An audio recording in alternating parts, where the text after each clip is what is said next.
কে এখানে মানুষ থাকতে পারে? ও মাই গড। তুমি যদি আমার পাশে থাকো, এই ছোট্ট সাধারণ ঘরটাই আমার কাছে রাজপ্রাসাদ। ভালোবাসাবিহীন রাজপ্রাসাদ আমার কাছে শূন্য ঘরের মতো। এখন চল আমরা একটু কাজ করি, নাইলে আবার 3 নাম্বার চোখটা অন হয়ে যেতে পারে, রাইট? ও ফাদের আব্বা, আমরা কি অনেক বেশি কঠিন হয়ে গেছিলাম, নাকি সময়ের সাথে সাথে আমরা নিজেরা বদলাই গেছি? প্রিয় ভিউয়ার্স, কেমন আছেন সবাই? আশা করি সবাই ভালো আছেন, সুস্থ আছেন। তীর্থের কাক হয়ে যারা অপেক্ষা করছিলেন আমাদের এই গল্প নাটকের 33 নাম্বার পর্বের জন্য, অবশেষে তাদের অপেক্ষার অবসান ঘটতে চলেছে। কারণ খুব শীঘ্রই রিলিজ পাবে আমাদের এই গল্প নাটকের 33 নাম্বার পর্বটি আপনারা আগামী বৃহস্পতিবার দুপুর 12টায় সিনেমা ইউটিউব চ্যানেলে দেখতে পারবেন। যাই হোক, এখন আপনারা আমার লেখা এটা আমাদেরই গল্প শিরোনামের একটি স্টোরি শুনবেন। প্রথম অধ্যায়, নতুন নতুন সূচনা। শহরের এক পুরনো অভিজাত পাড়ায়। আমি তোমার সাথে আছি। ফাহাদ অবাক হয়ে তাকালো। তুমি কষ্ট পাচ্ছ না? মেহেরিন মৃদু হাসল। কষ্ট তো আছে, কিন্তু স্বপ্নও আছে। অন্যদিকে স্বামীর সংসারের চাপ সামলাতে সামলাতে ক্লান্ত। অফিসের চাপ, বাসায় টানাপোড়েন। এক রাতে সাইরাকে বলল, আমি কি খুব বেশি দাবি করছি? সাইরা কিছুক্ষণ চুপ থেকে বলল, আমি শুধু চাই আমাদের ভবিষ্যৎ নিরাপদ হোক। পঞ্চম অধ্যায়, বিস্ফোরণ। একদিন বড় ঝগড়া বাঁধল, কারণ একটি ছোট বিষয়, রান্নাঘরের খরচ নিয়ে হিসাবের ভুল। সাইরা সরাসরি বলে বসল, সব খরচ কি শুধু আমাদের উপর পড়বে? মেহেরিন কেঁপে উঠল, আপু, আমরা তো দিচ্ছি যতটা পারি। পারো না তো আলাদা হও। সাইরা বলে ফেলল রাগে, কথাটা যেন বজ্রপাত। ফাহাদ দাঁড়িয়ে গেল। আপু, আলাদা হওয়া এত সহজ না। স্বামীর গম্ভীর কণ্ঠে বলল, ঝগড়া করে লাভ নেই। কিন্তু সেই দিনই বাড়ির পরিবেশ বদলে গেল। ষষ্ঠ অধ্যায়, সিদ্ধান্তের দ্বারপ্রান্তে। আজিজুল হক চৌধুরী দুই ছেলেকে ডেকে বললেন, তোমরা যদি আলাদা হতে চাও, আমি বাধা দেব না। কিন্তু মনে রেখো, সম্পর্ক ভাঙা সহজ, জোড়া লাগানো কঠিন। স্বামীর মাথা নিচু করল। ফাহাদ চোখ ভিজে বলল, আমি এই বাড়ি ছাড়তে চাই না। সে রাতে দুই ভাই বারান্দায় বসে দীর্ঘক্ষণ কথা বলল। স্বামীর বলল, আমি তোমাকে কখনোই ছোট ভাবিনি। ফাহাদ কাঁপা কণ্ঠে বলল, আমি কিন্তু নিজেকে ছোট মনে করি। স্বামীর দীর্ঘশ্বাস ফেলে বলল, আমরা কি আবার নতুন করে শুরু করতে পারি? ফাহাদ মাথা নেড়ে বলল, পারব, যদি আমরা চাই। সপ্তম অধ্যায়, নতুন উপলব্ধি। পরদিন সকালে একসাথে সবাই বসল। সাইরা বলল, আমি হয়তো বেশি বাস্তববাদী হয়ে গিয়েছিলাম। মেহেরিন বলল, আমি হয়তো বেশি চুপ থেকেছি। রহিমা বেগম চোখ মুছলেন, তোমরা একসাথে থাকো, এটাই আমার শান্তি। সিদ্ধান্ত হলো, আলাদা রান্নাঘর নয়, আলাদা মনও নয়, বরং দায়িত্ব ভাগাভাগি হবে পরিষ্কারভাবে। স্বামীর বাড়ির বড় খরচ বহন করবে। ফাহাদ ব্যবসা গুছিয়ে সংসারে অবদান বাড়াবে। সাইরা আর মেহেরিন কাজ ভাগ করে নেবে। অষ্টম অধ্যায়, সময়ের বদল। 1 বছর পর ফাহাদের ব্যবসা দাঁড়িয়ে গেছে। সে এখন আত্মবিশ্বাসী। সংসারেও তার অবদান দৃশ্যমান। স্বামীর অফিসে পদোন্নতি পেয়েছে। এক সন্ধ্যায় ছাদের উপর বসে সবাই চা খাচ্ছিল। ফাহাদ হাসতে হাসতে বলল, মনে আছে একসময় আমরা আলাদা হয়ে যাচ্ছিলাম? স্বামীর হেসে বলল, হ্যাঁ, আমরা কিন্তু বুঝেছিলাম। ফাহাদ বলল, এটা শুধু আমার বা তোমার গল্প না।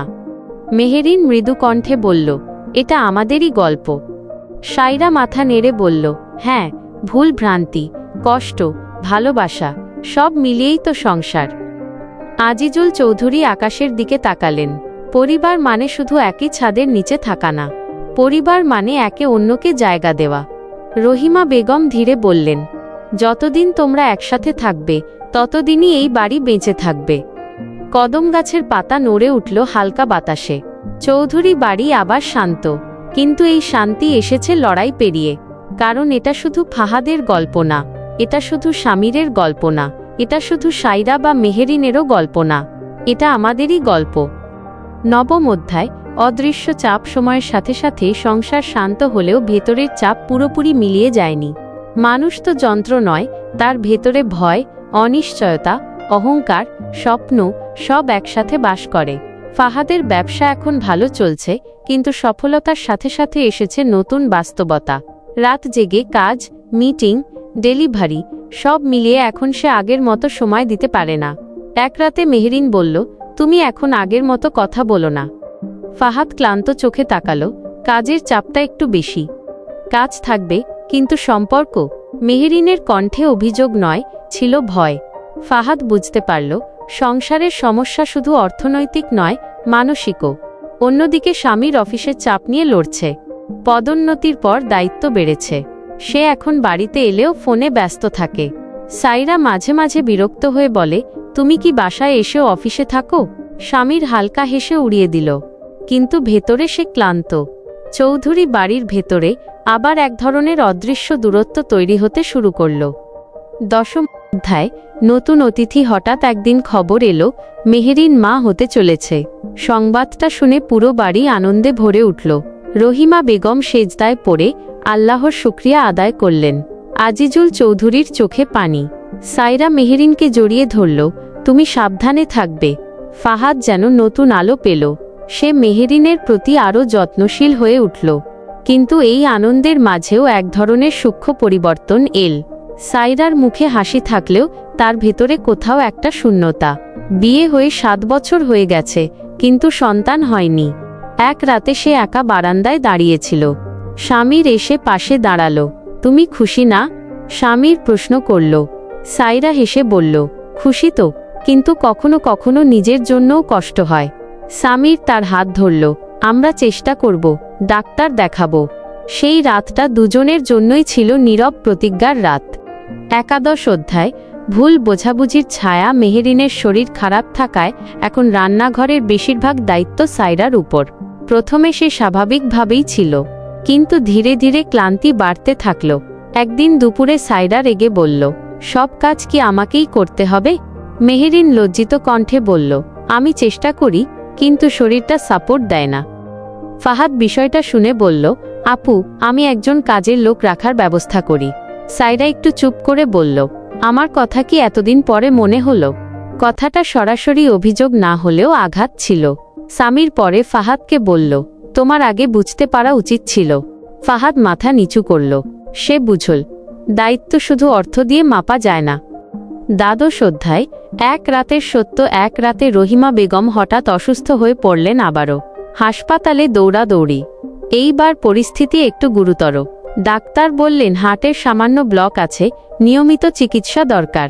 সবাই ভেঙে পড়ল। হাসপাতালের করিডরে বসে স্বামীর হঠাৎ বলল, আমরা কি ছোটখাটো বিষয় নিয়ে খুব বেশি ঝগড়া করছি? ফাহাদ চুপচাপ দেয়ালের দিকে তাকিয়েছিল। আমরা ভাবি সময় অনেক আছে, কিন্তু সময় তো অপেক্ষা করে না। সাইরা আর মেহেরিন একে অপরের দিকে তাকালো। সে রাতেই 4 জনের মধ্যে একটা নীরব বোঝাপড়া তৈরি হলো। অহংকারের চেয়ে মানুষ বড়। 13 অধ্যায়। পরিবর্তনের শুরু। বাড়িতে একজন কাজের লোক রাখা হলো। দায়িত্বগুলো ভাগ করে নেওয়া হলো লিখিতভাবে, যেন ভুল বোঝাবুঝি না হয়। স্বামীর প্রতি শুক্রবার বাবা মায়ের চিকিৎসা খরচ দেবে। ফাহাদ মাসিক বাজারের দায়িত্ব নিল। সাইরা ও মেহেরিন একসাথে পরিকল্পনা করে সংসার চালাবে। ধীরে ধীরে সম্পর্কগুলো স্বাভাবিক হতে শুরু করল। একদিন বিকেলে সাইরা মেহেরিনকে বলল, তুমি জানো, আমি কখনো তোমার বিরুদ্ধে ছিলাম না। মেহেরিন হাসল, আমি জানি আপু, আমরা শুধু নিজেদের ভয়গুলো লুকাতে পারিনি। দুজনেরই চোখে ছিল জল, কিন্তু সেই জল কষ্টের নয়, মুক্তির। 14 অধ্যায়। নতুন প্রাণের আগমন। 9 মাস পর এক বর্ষার সকালে চৌধুরী বাড়িতে এলো নতুন অতিথি, একটি কন্যা সন্তান। ফাহাদ মেয়েকে কোলে নিয়ে কাঁদছিল। আমি পারবো তো? মেহেরিন দুর্বল হাসি দিয়ে বলল, তুমি তো আগেই পেরেছ সংসার বাঁচাতে। সামির মেয়েটিকে কোলে নিয়ে বলল, এটা আমাদের সবার মেয়ে। সাইরার চোখে জল চিকচিক করছিল। সে শিশুটির কপালে চুমু দিল। সেই মুহূর্তে বাড়ির সব পুরনো কষ্ট যেন মুছে গেল। 15 অধ্যায়। অপ্রত্যাশিত সুখবর। কয়েক মাস পর সাইরা অসুস্থ বোধ করতে লাগল। পরীক্ষায় জানা গেল সে মা হতে চলেছে। এবার আনন্দে সবচেয়ে বেশি কাঁদল মেহেরিন। সে সাইরাকে জড়িয়ে ধরে বলল, দেখেছ, আল্লাহ কখনো খালি রাখেন না কাউকে। সামির স্তব্ধ হয়ে দাঁড়িয়েছিল। তার চোখে যে আনন্দ তা ভাষায় প্রকাশ করা যায় না। 16 অধ্যায়। উপলব্ধি। সময় এগিয়ে যায়। 2 শিশুর হাসিতে চৌধুরী বাড়ি ভরে ওঠে আনন্দে। আজিজুল চৌধুরী নাতিদের নিয়ে খেলেন। রহিমা বেগম তাদের গল্প শোনান। এক সন্ধ্যায় ছাদে 4 জন বসেছিল। সামির বলল, আমরা যদি সেদিন আলাদা হয়ে যেতাম। ফাহাদ হেসে বলল, তাহলে এই হাসিগুলো একসাথে শোনা যেত না। সাইরা বলল, সংসার মানে শুধু হিসাব না, সংসার মানে ধৈর্য। মেহেরিন শুধু কণ্ঠে যোগ করল, সংসার মানে ক্ষমা। ফাহাদ আকাশের দিকে তাকিয়ে বলল, আমরা সবাই ভুল করি, কিন্তু একসাথে থাকলে ভুলগুলো ঠিক হয়ে যায়। সামির মাথা নেড়ে বলল, কারণ এটা শুধু একজনের গল্প না। 4 জন একসাথে বলল, এটা আমাদেরই গল্প। চৌধুরী বাড়ি এখনো আগের মতোই দাঁড়িয়ে আছে, দেয়ালগুলো এখনো কথা শোনে, কিন্তু এখন সেই কথার ভেতরে অভিযোগ কম, ভালোবাসা বেশি। জীবন কখনো নিখুঁত হয় না, কখনো অর্থের টান, কখনো অহংকার, কখনো অপ্রাপ্তি, সব মিলিয়েই মানুষ বড় হয়। ফাহাদ শিখেছে ছোট ছেলে হওয়া মানে ছোট হওয়া নয়। স্বামীর শিখেছে দায়িত্ব মানে সব একা বহন করা নয়। সাইরা শিখেছে বাস্তবতা আর সহানুভূতি একসাথে চলতে পারে। মেহেরিন শিখেছে চুপ থাকা সবসময় সমাধান নয়, কখনো কথা বলতে হয়। আর আজিজুল চৌধুরী ও রহিমা বেগম শিখেছেন পরিবার টিকে থাকে তখনই যখন সবাই একটু একটু করে ছাড় দেয়। কদম গাছের নিচে বিকেলের রোদ পড়ে, শিশুরা হাসে, বারান্দায় 4 জন বসে চা খায়। ঝগড়া আছে, মতভেদ আছে, কিন্তু ভাঙন নেই, কারণ এটা শুধু একটি পরিবারের গল্প না, এটা আমাদেরই গল্প। সপ্তদশ অধ্যায়। সময়ের স্রোত। 2 শিশুর কোলাহলে চৌধুরী বাড়ি এখন একেবারে অন্যরকম। সকাল মানেই কান্না, হাসি, দৌড়াদৌড়ি। রহিমা বেগম নাতনিদের নিয়ে ব্যস্ত থাকেন। আজিজুল চৌধুরী তাদের হাত ধরে হাঁটা শেখান। ফাহাদের মেয়ে আরিবা, শামিরের ছেলে আরহাম। আরিবা শান্ত স্বভাবের, চোখে গভীরতা। আরহাম দুষ্ট, সারাক্ষণ হাসে। একদিন দুপুরে আরিবা পড়ে গিয়ে কেঁদে উঠল। ফাহাদ ছুটে এসে কোলে তুলে নিল। বাবা, আছি তো, সে বলল। দূর থেকে শামির তাকিয়েছিল, তার চোখে এক ধরনের গর্ব, ছোট ভাই এখন সত্যি বড় হয়ে গেছে। অষ্টাদশ অধ্যায়। আর্থিক ঝড়। সবকিছু সুন্দর চলছিল, হঠাৎ দেশের অর্থনৈতিক পরিস্থিতি খারাপ হয়ে গেল। বাজারে মন্দা, ফাহাদের ব্যবসায় আবার চাপ। এক রাতে সে হিসাবের খাতা নিয়ে বসে আছে, মুখ গম্ভীর। মেহেরিন জিজ্ঞেস করল, কিছু হয়েছে? ফাহাদ ধীরে বলল, 2 বড় ক্লায়েন্ট অর্ডার বাতিল করেছে।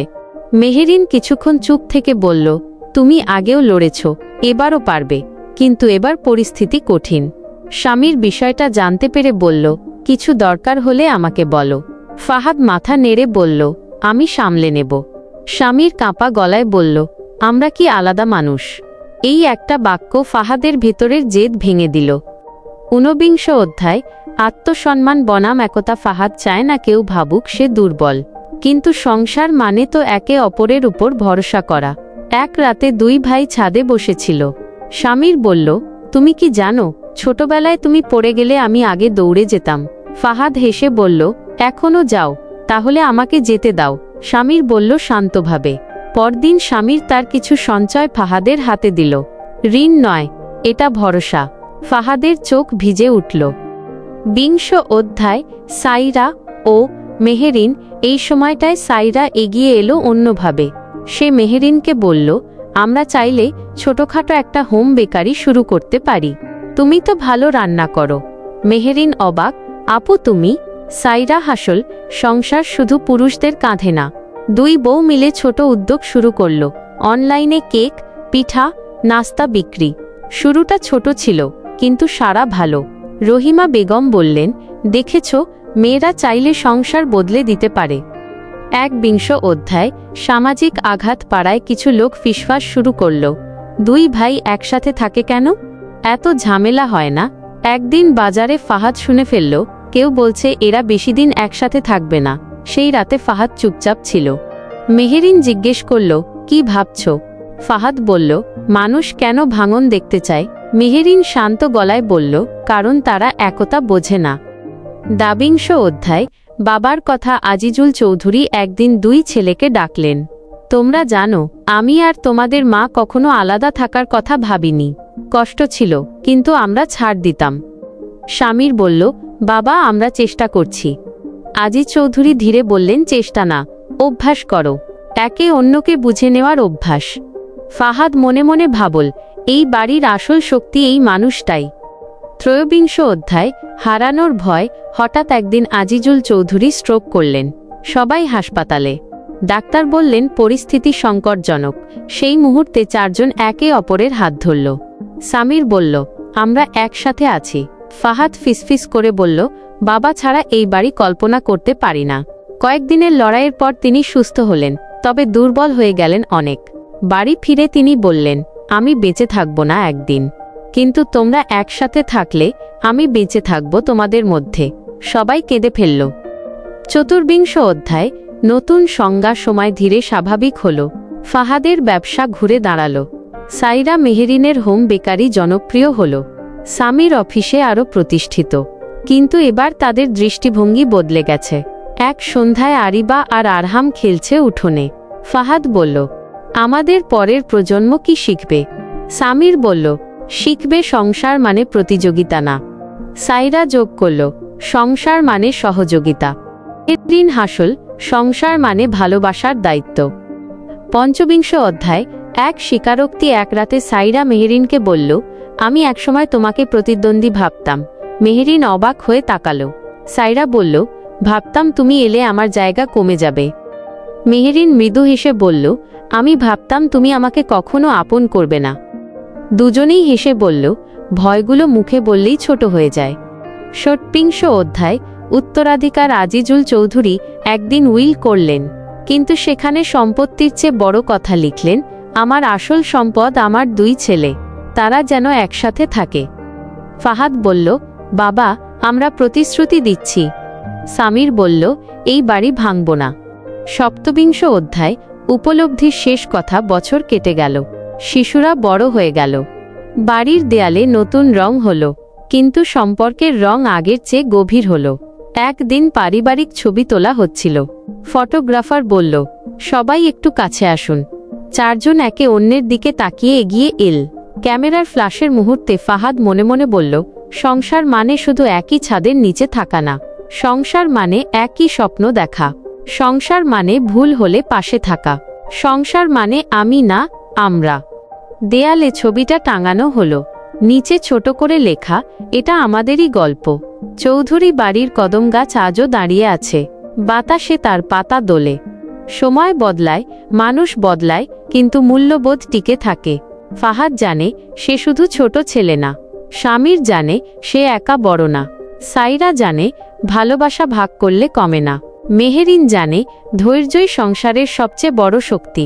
আর তারা সবাই জানে এটা শুধু তাদের গল্প না, এটা প্রতিটি পরিবারের গল্প। এটা আমাদেরই গল্প।